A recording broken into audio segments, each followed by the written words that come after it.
Welcome to Kapian Tony TV!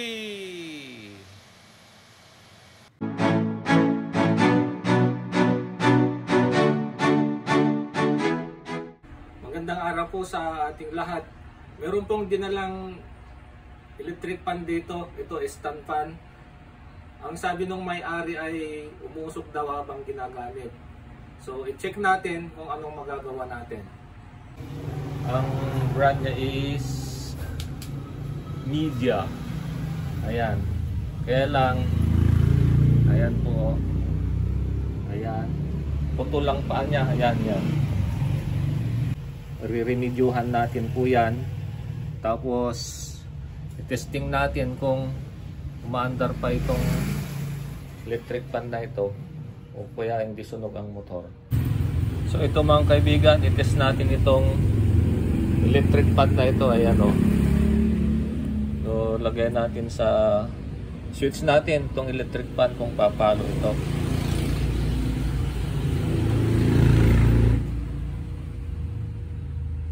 O, ayan mga kaibigan o. Pumapalo siya. Ayan. So ibig sabihin okay ang motor niya. Testing natin, i-plug natin dito sa ano, dito sa outlet. Ayan, plug natin. Ayan, naka-plug na. Ayun o, umandar siya. So posibleng kung ito, lalangisan lang natin yung mga bushing niya para gumanda yung performance itong electric fan na ito. Okay? Ayan mga kaibigan, nakalas ko na yung fan grills, fan blade. Susunod na natin itong front motor cover at saka back motor cover. Ito na mga kaibigan, nakalas ko na yung mga cover ng motor. Ayan na, ayan ang itsura o. Ibig sabihin, yung itsura lang na-repair na rin ito. Oh. May mga remedyo na rin dito. Pero tingnan natin. Ito na po, kakalasin na natin yung mga screw ng motor. Ayan, 4. Kakalasin na natin.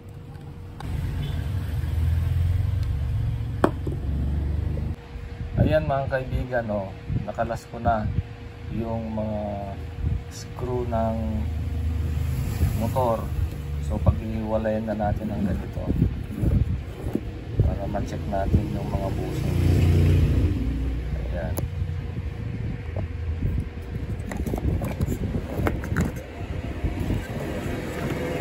Yung mga bushing niya, check natin mga yan kung pwede pa o hindi.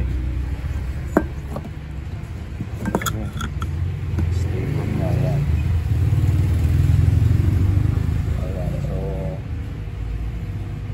Malinis pa naman yung mga shafting niya, pero lilihain natin ito mamaya.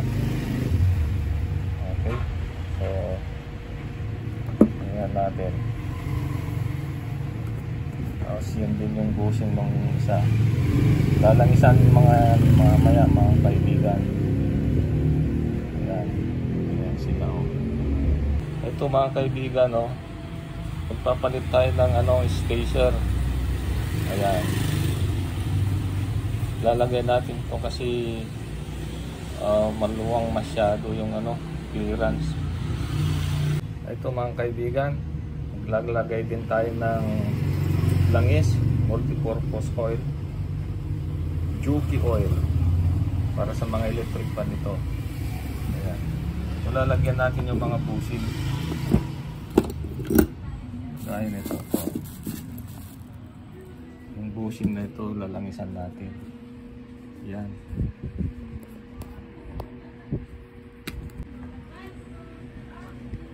Lalangisan natin.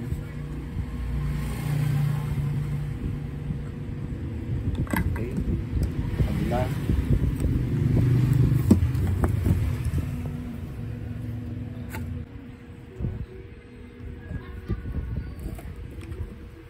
Harap talagang So nalangisan na mga kaibigan. Ayan, nalangisan na. I-assemble na natin. So pagkatapos kong ma-assemble, pakita ko na lang sa inyo mga kaibigan. Ito mga kaibigan, dinagyan natin ng shrinkable tube itong mga dugtungan ng capacitor. Ayan at saka yan. Ngayon, ano natin, papainitan lang natin para mag-shrink.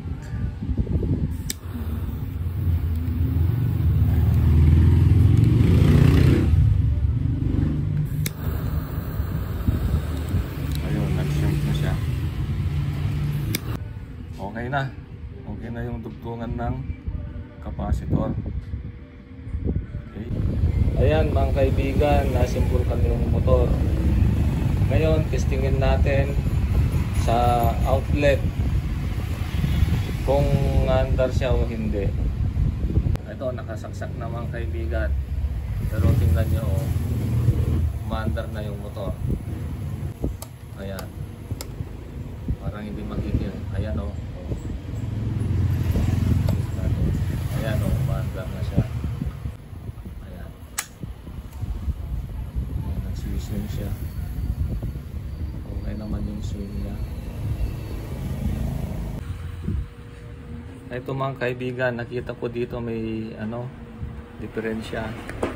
Magbabawas tayo ng konti dito. Ito to. Kasi pag nag-swing yung electric fan, sumasayad siya. Yan yung front motor cover. Yun. So ito na mga kaibigan, ayan, nabawasan na siya. Susulpat natin ulit. Tapos i-testing natin yung pag-ikot ng swing kung hindi na sasayad. Ito na mga kaibigan, yung sumasayad kanina ngayon hindi na. Ayan, dire-diretso na yung swing ng yun. Dire-diretso na yung swing ng motor kasi nagbawas tayo. Kanina nahihirapan siya, sumasagka siya. Okay, so okay na. Assemble na natin yung mga fan grills at saka fan plate. So ito na mga kaibigan, na-assemble ka na yan. Okay na. Ang wala na lang itong selector knob. Lalagay ko na. Ito.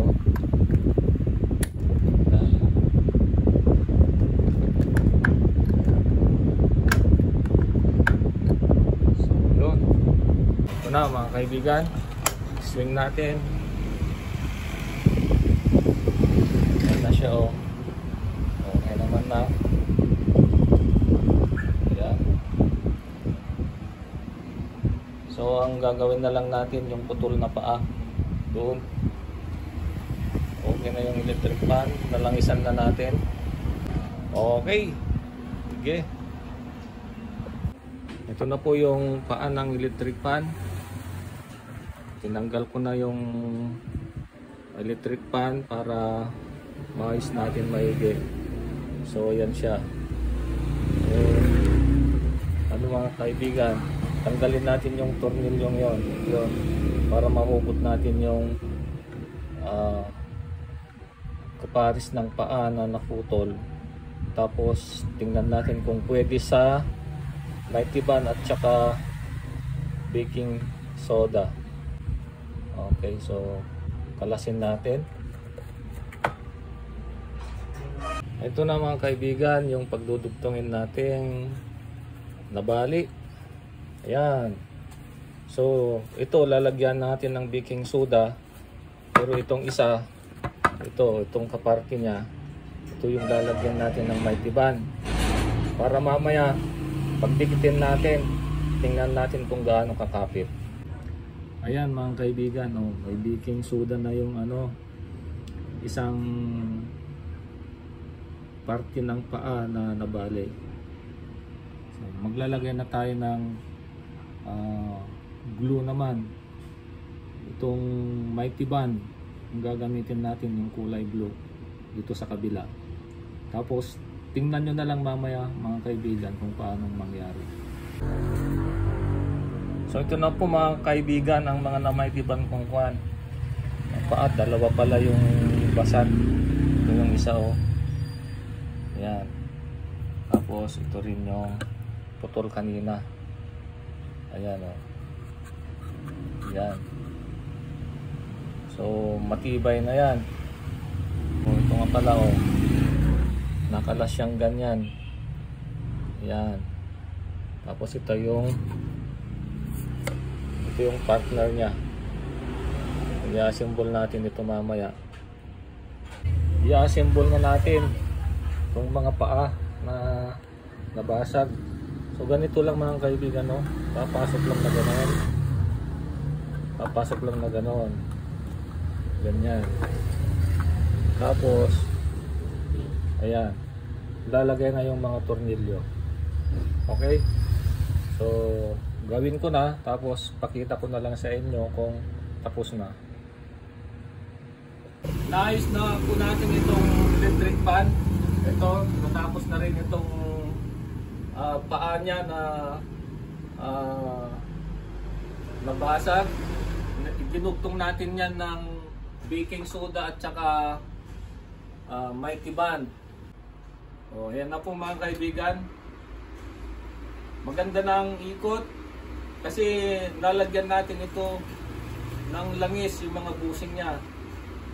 So pwede nang gamitin itong electric fan na ito. Doon na po nagtatapos ang ating vlog sa araw na ito. At huwag kalimutang mag-like, share, and subscribe. And click the bell upang sa mga susunod kong mga videos ay ma-update ko kayo. Bye-bye and God bless.